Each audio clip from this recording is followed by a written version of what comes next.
Número 5. Alyssa Turney. 17 de maio de 2001 foi o último dia do segundo ano do ensino médio de Alyssa Turney. De 17 anos, pode ter sido também o último dia da vida dela. Naquele dia, o padrasto de Alyssa, Michael Turney, disse que a buscou na escola em Phoenix, Arizona, e eles saíram para almoçar. Michael disse que Alyssa ficou irritada durante o almoço porque queria ter mais liberdade, e Michael afirmou que isso não iria acontecer. Ele então a levou para casa e saiu novamente a 1 hora, deixando Alyssa sozinha em casa. Nas 4 horas seguintes, Michael disse que resolveu algumas coisas e depois buscou Sarah, irmã mais nova de Alyssa. Quando ele voltou para casa com Sarah, Alyssa não estava mais lá. No quarto de Alyssa, havia um bilhete escrito por ela que era endereçado a Sarah. Dizia: Sarah, você queria que eu fosse embora. Agora você conseguiu. O bilhete dizia que ela fugia para a Califórnia. Michael contou que 1 semana depois recebeu uma ligação de um número da Califórnia. Ele disse que mal conseguia ouvir quem ligava, mas tinha quase certeza de que era Alyssa, embora tenha dito que a voz dela parecia diferente. Michael tentou registrar um boletim de ocorrência de pessoa desaparecida na noite em que Alyssa sumiu. Mas a polícia não investigou o desaparecimento porque achava que Alyssa apenas tinha fugido e que ela voltaria a qualquer momento. A família e amigos de Alyssa disseram que não era típico dela fugir. Ela era próxima da irmã mais nova e dos irmãos postiços. Tinha vários amigos íntimos e um namorado sério, e não contou a nenhum deles sobre planos de fugir. Eles também disseram que, como outros adolescentes, Alyssa tinha um lado rebelde. Ela fumava maconha de vez em quando, e às vezes matava a aula. Mas, na maior parte do tempo, era responsável. Ela era boa aluna e trabalhava meio período em um restaurante fast food. Finalmente, quando Alyssa supostamente fugiu, ela não levou as coisas que a maioria das jovens levaria se fosse sair de casa por um longo período de tempo. Isso incluía itens como seu celular, maquiagem e sua escova de cabelo. Além disso, ela tinha $1.800 na conta bancária, que não teve movimentações após seu desaparecimento. Em 2006, 5 anos depois que Alyssa desapareceu, um homem chamado Thomas Heimer quis falar com as autoridades sobre o desaparecimento dela. Heimer foi preso 7 meses depois que Alyssa desapareceu e estava cumprindo prisão perpétua por um assassinato que cometeu na Flórida. Sem motivo aparente, Heimer estrangulou e esfaqueou uma mulher até a morte e depois escondeu o corpo dela debaixo da cama de um motel. Em 2006, ele enviou cartas para vários departamentos de polícia pelo país, proclamando ser um assassino em série que tirou a vida de 21 mulheres que nunca foram encontradas. Ele disse que uma de suas vítimas foi Alyssa. Quando a polícia investigou suas alegações, concluiu que ele estava mentindo sobre ter matado Alyssa. Por exemplo, ele disse que Alyssa era viciada em heroína, mas nenhum amigo ou familiar confirmou isso. Heimer acabou fazendo um teste do polígrafo sobre o desaparecimento de Alyssa, e ele falhou. A polícia acha que Heimer provavelmente viu a foto de Alyssa no jornal ou nas notícias e inventou a história de que a matou. Ou ele possivelmente matou outra garota e a confundiu com Alyssa. Não está claro se Heimer foi responsável por algum dos assassinatos pelos quais assumiu a responsabilidade ou se ele estava apenas confessando para chamar atenção. Embora Heimer provavelmente não fosse responsável pelo desaparecimento de Alyssa, a confissão fez a polícia se perguntar quem exatamente era o responsável pelo desaparecimento de Alyssa. Eles começaram olhando para o suspeito mais óbvio, que era a última pessoa que a viu com vida, e esse era Michael Turney. A mãe de Alyssa, Bárbara, conheceu Michael quando Alyssa tinha 3 anos de idade. Eles se casaram pouco tempo depois, e Michael acabou adotando Alyssa. Bárbara morreu em 1992 de câncer, e Michael ficou sozinho para criar Alyssa e sua irmã mais nova. Michael era um pai muito rigoroso que queria controlar Alyssa e sua irmã. Ele vasculhava os computadores e os telefones delas, e gravava todas as chamadas recebidas e feitas. Michael também instalou câmeras de vigilância, tanto dentro quanto fora da casa. Algumas câmeras na casa eram escondidas e só uma pessoa sabia da existência delas. Quando a polícia investigou mais a fundo, várias testemunhas se apresentaram, e a polícia passou a acreditar que Michael vinha abusando sexualmente de Alyssa havia muitos anos. Um ano antes de Alyssa desaparecer, Michael fez algo bastante incomum. Ele ligou para o Serviço de Proteção à Criança e disse que, se Alyssa ligasse e o acusasse de abuso sexual, eles não deveriam acreditar nela. Por fim, Michael também escreveu contratos estranhos que fez Alyssa assinar. Um dos contratos, datado um ano antes de Alyssa desaparecer, afirmava que Michael não havia abusado sexualmente dela, e Alyssa o assinou. Levou a polícia a acreditar que Michael matou Alyssa porque ela ameaçou expor o abuso sexual. A polícia tentou entrevistar Michael, mas ele se recusou a cooperar. Ele só falava com eles por telefone ou por e-mail. Ele também recusou fazer o teste do polígrafo. A polícia perguntou a Michael se ele tinha a gravação da vigilância do dia em que Alyssa desapareceu. E se ele tivesse, eles poderiam ver? Michael disse que tinha as imagens, mas que não mostravam nada de interessante, e se recusou a entregá-las. Ele entregou à polícia vídeos de meses antes do desaparecimento, mostrando adolescentes conversando com Alyssa fora da casa. Finalmente, eles pediram uma amostra de DNA para Michael, e mais uma vez, ele se recusou.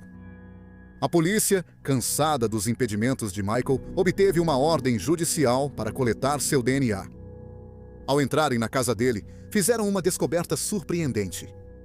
Dentro da casa, havia 26 bombas caseiras e 19 rifles de alto calibre. Uma van na propriedade também estava equipada com cilindros de gás para que pegasse fogo. Isso levou à evacuação do bairro enquanto os explosivos eram removidos e Michael foi preso por acusações relacionadas a armas. Depois que todos os explosivos foram removidos, a polícia continuou a vasculhar a casa.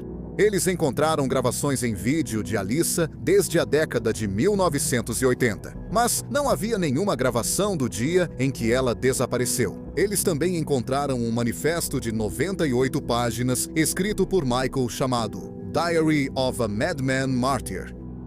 No manifesto, Michael diz que assassinos da Irmandade Internacional dos Trabalhadores Elétricos mataram Alyssa. Nos anos 80 e no início dos anos 90, Michael era eletricista. Ele parou de trabalhar em 1992 porque se machucou e depois, em 1993, foi demitido. 3 semanas depois de ser demitido, a esposa dele e mãe de Alyssa, Bárbara, morreu de câncer. No manifesto, Michael disse que, quando estava trabalhando, reclamava das condições de segurança. Em retaliação às suas reclamações, o sindicato sequestrou Alyssa, matou ela e enterrou no deserto da Califórnia. Ele também escreveu que matou os 2 assassinos do sindicato que mataram Alyssa e que iria conseguir a vingança definitiva. Ele planejara lançar sua van carregada de bombas contra uma reunião na sede do sindicato. Ele planejava atirar em tantas pessoas quanto pudesse e então iria detonar as bombas. A polícia acha que foi uma sorte incrível terem ido à casa de Michael quando foram. Eles foram à casa de Michael no dia 11 de dezembro, e a próxima reunião do sindicato seria no dia 15 de dezembro. Michael disse que as bombas não eram dele e que foram colocadas lá pela polícia. Ele admitiu que planejava cometer suicídio porque achava que isso traria atenção para o caso de Alyssa. Em 2010, Michael foi condenado por posse ilegal de artefatos explosivos e recebeu uma sentença de 10 anos de prisão. Michael sempre negou envolvimento no desaparecimento de sua enteada e o paradeiro de Alyssa Turney continua desconhecido até hoje. Número 4. Deborah Poe.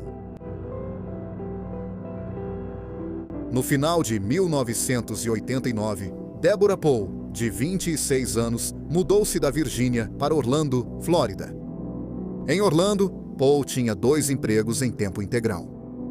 Durante o dia, ela atuava no departamento de vendas do Orlando Sentinel. À noite, trabalhava sozinha em uma loja Circle K.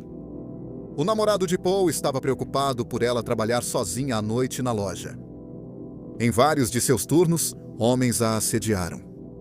Em janeiro de 1990, um homem nu entrou e perseguiu Poe pela loja. Felizmente, ela conseguiu trancá-lo para fora da loja. 2 semanas depois, nas primeiras horas da manhã de 4 de fevereiro, Paul estava trabalhando sozinho na loja. Às 4 da manhã, uma ligação foi feita para a central do 911 a partir da loja. Um cliente entrou na loja e a encontrou vazia. A polícia chegou à loja pouco tempo depois. Eles acharam o carro de Paul no estacionamento, com sua bolsa, contra-cheque e chaves dentro. Na loja, eles encontraram o avental de Paul e, atrás do balcão, encontraram uma xícara de café e uma caixinha de leite achocolatado. Quanto a Deborah Paul, a jovem de 26 anos não foi encontrada em lugar nenhum. Não havia sinais de luta na loja e nada foi roubado.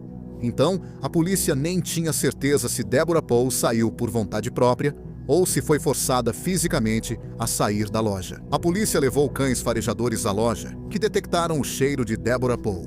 Eles seguiram o cheiro dela até a parte de trás da loja, depois por cima de uma cerca, e então, em uma estrada próxima, perderam o rastro. Por isso, a polícia acredita que Deborah Paul entrou ou foi colocada em um carro que saiu do local. Depois que o desaparecimento foi noticiado, algumas testemunhas se apresentaram. Uma testemunha disse que esteve na loja em algum momento entre 13h15 e 13h30 da manhã, na manhã em que Deborah Paul desapareceu. Ela disse que Deborah Paul não estava na loja. Em vez disso, atrás do balcão havia um jovem. Ele tinha cabelo preto comprido e olhos escuros. Ele estava usando uma camiseta preta do Megadeth com um dragão cuspindo fogo, um anel de caveira e no lóbulo direito tinha um brinco de arame com uma cruz. A testemunha queria comprar um maço de cigarros e o jovem não sabia onde estavam. A testemunha teve que apontar onde eles estavam e então ela pagou ao homem, que registrou a compra no caixa, e depois ele lhe deu o troco. Meia hora depois, a loja foi encontrada vazia. A polícia não sabe se o jovem de cabelo preto estava envolvido no desaparecimento de Paul. Outra possibilidade é que ele fosse só mais um cliente. Mas por que outro cliente fingiria trabalhar na loja? Além disso, se o homem realmente a sequestrou, não faz sentido ele sair da loja com ela e depois voltar pouco tempo depois. Isso indica que Paul estava na loja ou nos fundos quando a testemunha entrou para comprar cigarros. Infelizmente, a polícia nunca conseguiu identificar o jovem com a camiseta do Megadeth. Os amigos e familiares de Deborah Paul esperam que um dia esse homem apareça e talvez ele possa lançar alguma luz sobre o que aconteceu com Deborah. Número 3. Robert Dunbar. O estranho caso de Robert Dunbar começou em uma viagem de pesca no Lago Swayze, perto de Opelousas, Louisiana, em 23 de agosto de 1912. Na hora do almoço, a família Dunbar voltou para suas cabanas e percebeu que o pequeno Robert, de 4 anos, que era chamado de Bob, não estava com eles. A família procurou nas proximidades e quando ele não foi encontrado, a polícia foi chamada. A busca pela área foi extensa, mas o único vestígio de Bob que conseguiram encontrar foram pegadas que levavam até um pântano. Testemunhas relataram lembrar de um homem estranho rondando o pântano quando Bob desapareceu. Como Bob não foi encontrado, a polícia concluiu que Bob foi sequestrado pelo homem no pântano. 8 meses se passaram até que, de repente, houve um avanço no caso. A polícia não só fez uma prisão, como também disse que encontrou Bob. William Cantwell Walters foi preso em abril de 1913 enquanto viajava em uma carroça coberta com um garoto que correspondia à descrição de Bob. Quando o menino foi levado para a família Dunbar, que morava em Opelousas, a cidade fez um desfile e o menino chegou em um caminhão de bombeiros. Relatos de jornais da época se contradiziam, mas aparentemente os pais de Bob, Percy e Leslie não tinham certeza se o menino era realmente o filho desaparecido ou não. Um grande problema era que o menino não respondia ao nome de Robert ou Bob. Outro aspecto preocupante era que o menino não parecia reconhecer o irmão mais velho de Bob. Ainda assim, o menino se parecia muito com Bob. Lizzie teve a oportunidade de dar banho no menino, e quando fez isso, disse que reconheceu algumas marcas de nascença e afirmou que o menino era seu filho desaparecido, Bob. Walters, por outro lado, estava convicto de que o menino não era Bob. Ele afirmou que o menino era Bruce Anderson, filho de uma empregada de seus pais. Walters disse que a mãe lhe deu Bruce para ser seu companheiro de viagem e que eles estavam juntos há mais de um ano.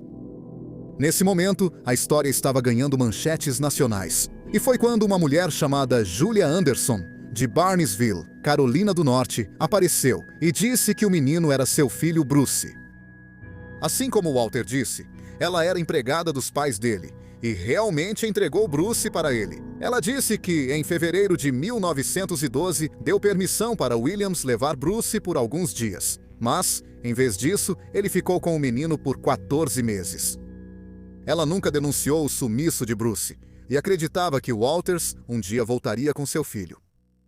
O caso fascinou o país e o jornal de Nova Orleans pagou para que Julia viajasse de Barnesville até Opelousas para ver se conseguia identificar seu filho. O menino foi colocado em uma sala com outros 4 garotos que se pareciam com ele, e então Julia pôde entrar. O menino não reconheceu Julia, e ela não tinha certeza de qual dos garotos era seu filho. Por fim, Julia escolheu o garoto certo, mas ela não podia afirmar com certeza que era Bruce. Como ela não conseguiu identificar definitivamente a criança certa e o menino não a reconheceu, os advogados declararam que Julia havia falhado no teste, e isso virou manchete em todo o país. Ela implorou por uma segunda chance e pediu permissão para despir o menino para verificar marcas de nascença. Afinal, até esse momento, ela não via o filho há 15 meses. Os advogados concordaram em lhe dar uma segunda chance e ela pôde despir o menino. Dessa vez, com muito mais certeza, ela disse que o menino era seu filho Bruce. Mas, infelizmente, não conseguir reconhecer Bruce da primeira vez prejudicou demais o caso de Julia. As autoridades não acreditaram nela e recusaram-se a entregar o menino. Julia era pobre e não conhecia ninguém em Opelousas, então foi forçada a voltar para Barnesville, e o menino foi entregue aos Dunbars. Walters foi condenado por sequestro em 1914 e sentenciado à prisão perpétua. Seu advogado recorreu da condenação e ela foi anulada por uma questão técnica.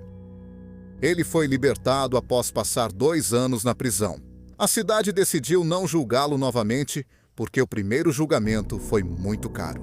Quanto a Julia, ela teve outros 2 filhos em Barnesville, mas perdeu ambos pouco tempo depois de voltar para casa. Seu filho recém-nascido morreu de repente e ela teve que entregar sua filha para adoção. Depois, ela se casou e teve mais 7 filhos. Ela contou aos filhos que eles tinham um meio-irmão que foi tirado dela e entregue a outra família. O menino cresceu como Robert Dunbar e teve 4 filhos. Durante sua vida, ele deu uma entrevista e disse que se lembrava de ter sido sequestrado. No entanto, muitas pessoas que o conheciam disseram que ele lutou com sua identidade durante toda a vida. Ele morreu em 1966 e foi enterrado com o nome de Robert Dunbar. 33 anos depois, em 1999, a neta de Bob Dunbar, Margaret Dunbar Cutright, começou a investigar o caso. 4 anos e meio depois, ela fez um teste de DNA e mostrou que seu avô não era Bob Dunbar. Isso indica que ele provavelmente era Bruce Anderson, filho de Julia. O destino do verdadeiro Bob Dunbar segue desconhecido. Nunca encontraram nenhum vestígio dele. Número 2. Nicole Moran. No verão de 1985, Nicole Moran tinha 8 anos e morava com seus pais em uma cobertura em um prédio de apartamentos no bairro de Etobicoke, em Toronto, Ontário. Na manhã de 30 de julho, Nicole vestiu seu maiô favorito e sandálias e se despediu de sua mãe. Ela estava descendo para o saguão para encontrar sua amiga e ir nadar na piscina externa do prédio. A amiga esperou Nicole por 15 minutos no saguão, mas Nicole nunca apareceu. Sua amiga ligou para o apartamento de Nicole pelo interfone e Janete, mãe de Nicole, disse que ela já tinha ido para a piscina. A amiga esperou mais alguns minutos e então achou que Nicole não poderia ir nadar por algum motivo. Então, ela foi para a piscina sozinha. Horas depois, quando Nicole não voltou para casa, Janete soube que algo estava errado. O prédio foi revistado, mas Nicole não foi encontrada em lugar nenhum. A polícia foi chamada e isso levou a uma das maiores e mais exaustivas buscas da história do Canadá. Mas, infelizmente, nunca foi encontrado nenhum vestígio de Nicole. Foi como se ela tivesse caído numa fenda, na realidade, assim que saiu de seu apartamento. Mas é claro, não foi isso que aconteceu. Nicole havia sido sequestrada. Mas por quem? Ninguém viu Nicole depois que ela saiu da porta do seu apartamento. Então, não está claro se ela foi sequestrada no seu andar ou no elevador. O que se sabe é que ela não chegou ao saguão onde sua amiga estava esperando. O sequestrador pode ter sido um visitante, como convidado ou funcionário da manutenção, e levou ela do prédio imediatamente. Mas ninguém viu nada suspeito, como alguém carregando Nicole para fora do prédio. Outra hipótese é que ela tenha sido sequestrada por alguém do prédio, talvez até do mesmo andar. Ambas as teorias são plausíveis, mas a polícia não tem provas para sustentar nenhuma. Uma mulher foi vista no andar da Nicole cerca de 45 minutos antes de ela desaparecer. Ela estava no extremo oposto do corredor da cobertura dos Morin e estava segurando um bloco de anotações. Ela foi descrita como uma mulher branca, de cerca de 35 anos, entre 1,65 metros e 1,70 metros de altura, magra e de pele clara. Ela vestia saia branca com estampa preta e blusa branca ou creme. A polícia não acha que ela estava envolvida no sequestro, mas ela pode ter testemunhado algo. Um mês depois do desaparecimento de Nicole, Janete disse que sentia em seu coração que sua filha havia sido morta. O pai de Nicole, Art, diz que espera que Nicole ainda esteja viva. Ele diz que ainda tem esperança, porque Nicole não foi a única criança que Janete teve que desapareceu. Ela tinha um filho de um casamento anterior, e o pai dele o sequestrou. Então, um dia, do nada, depois de ficar desaparecido por 15 anos, o filho dela a surpreendeu batendo na porta da frente.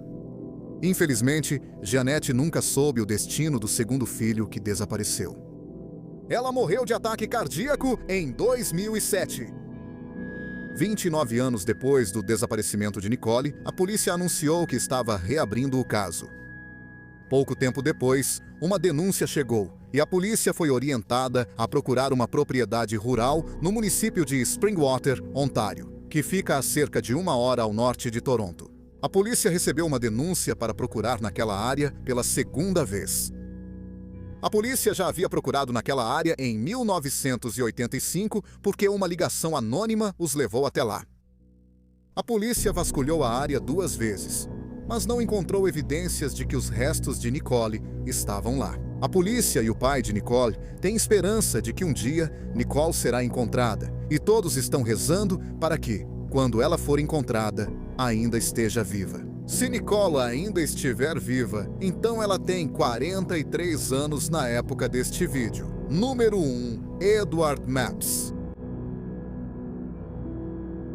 Edward Mapps nasceu em junho de 1922 e, quando adulto, era escultor, mas nunca manteve um emprego fixo. Em vez disso, ele morava com mulheres mais velhas e estava sempre se mudando. Ele se vestia como um beatnik e usava sandálias o ano inteiro, mesmo em Stroudsburg, Pensilvânia, onde os invernos não favorecem esse calçado. Em julho de 1960, quando Edwards estava com quase 40 anos, ele se casou com Christine Wolbach, de 21 anos, depois de conhecê-la por apenas 2 meses.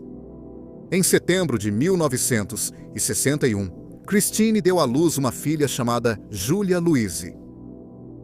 Na noite de 21 de janeiro de 1962, os 3 membros da família Mapps estavam visitando um vizinho.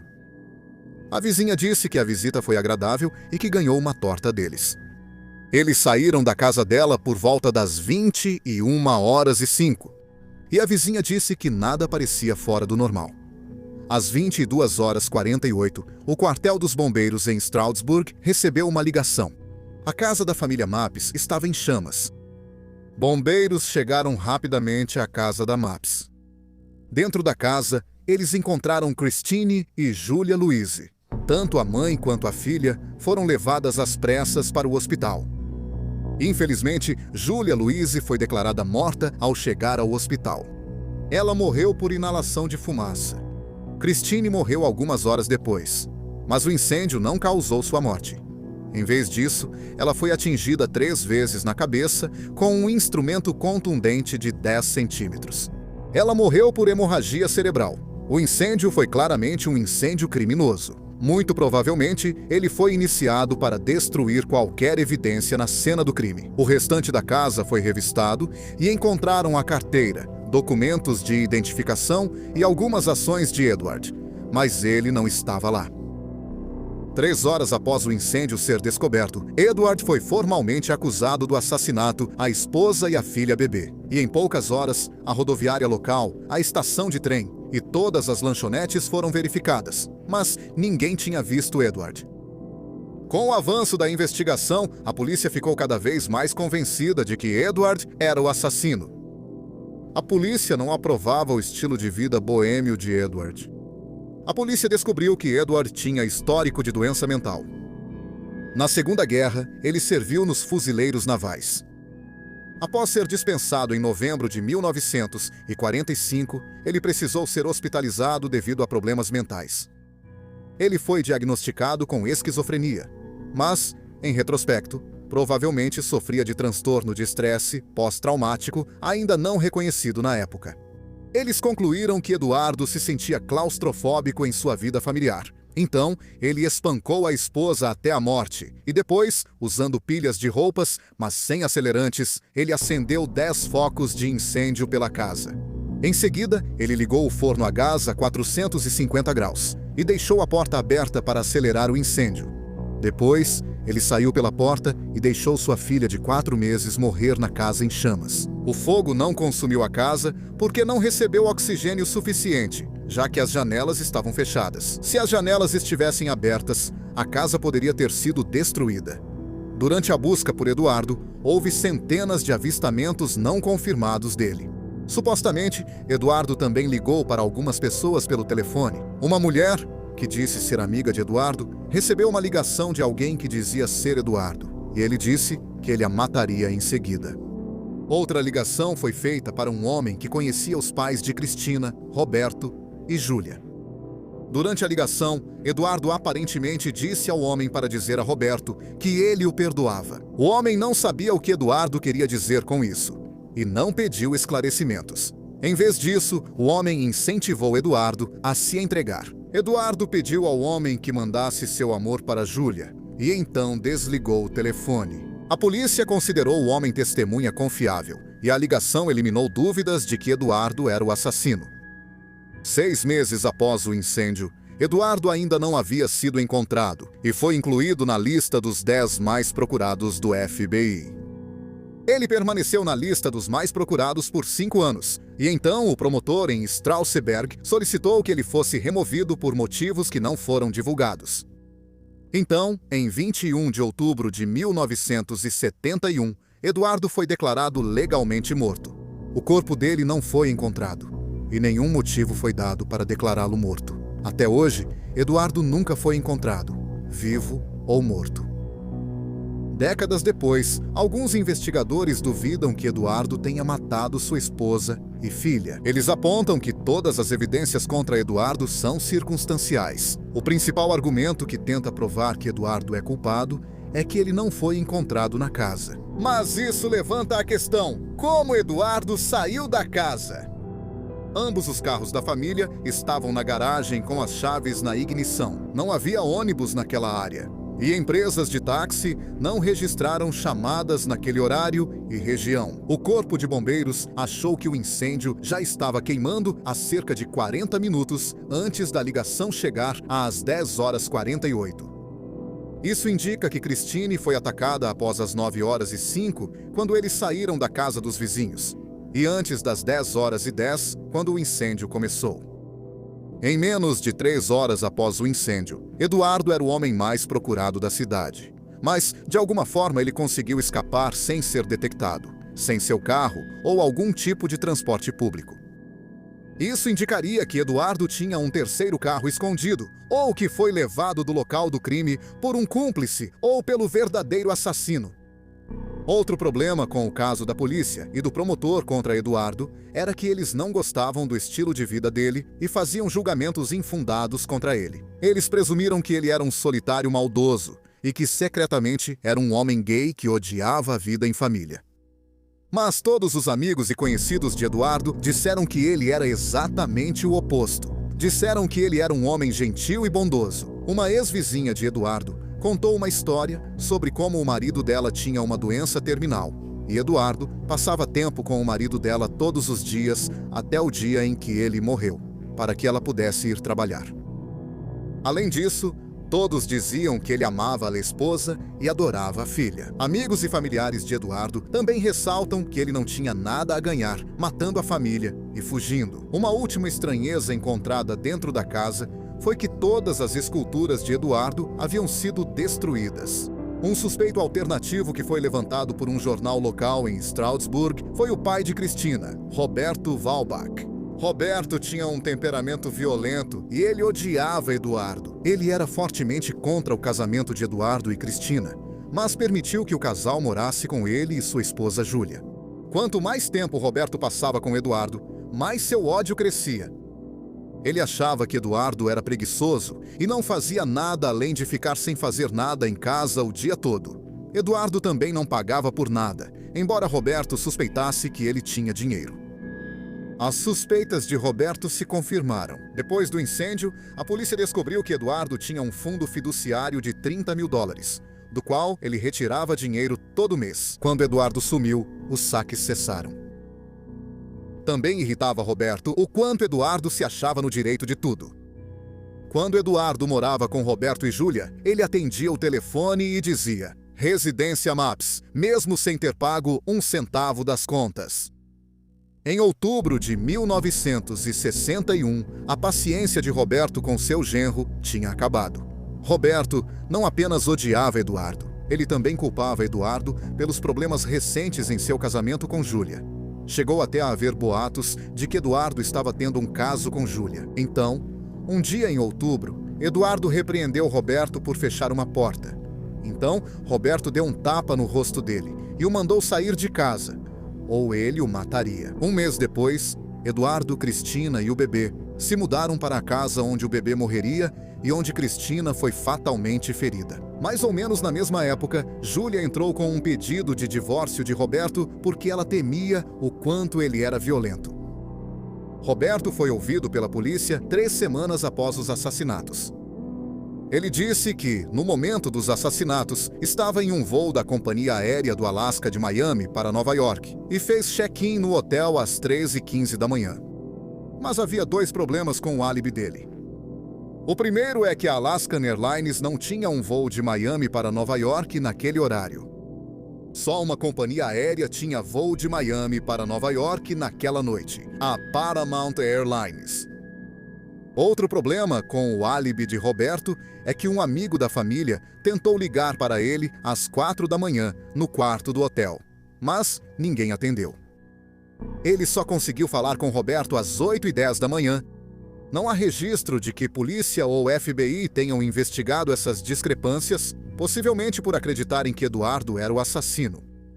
O problema com a teoria de que Roberto seria o assassino ou teria contratado alguém para cometer os assassinatos é: por que ele faria isso? Sim, Roberto odiava Eduardo porque achava que ele era um vagabundo mimado que arruinou seu casamento. Então, ele tinha motivo para matá-lo. Mas espancar ou mandar espancar a própria filha até a morte e depois deixar a neta morrer na casa depois que ela foi incendiada e fazer Eduardo desaparecer para dar a entender que ele cometeu o assassinato parece grotescamente sádico para um motivo como esse. Por que não simplesmente fazer o Eduardo desaparecer e deixar a filha e a neta dele vivas? A polícia nunca considerou publicamente Robert Walbach como suspeito nos assassinatos da filha e da neta dele, nem no desaparecimento do genro. Se ele foi o responsável, levou esse segredo para o túmulo quando morreu há alguns anos. Obrigado por assistir ao vídeo. Espero que tenha achado interessante. Se gostou, deixe seu like e inscreva-se no canal. Tem vídeo novo todo domingo. Claro, obrigado a todos que já se inscreveram. Você também pode curtir nossa página no Facebook e nos seguir no Twitter. Podemos até seguir você de volta. Os links estão nas informações abaixo do vídeo, mas é só isso por esta semana. Mais uma vez, obrigado por assistir.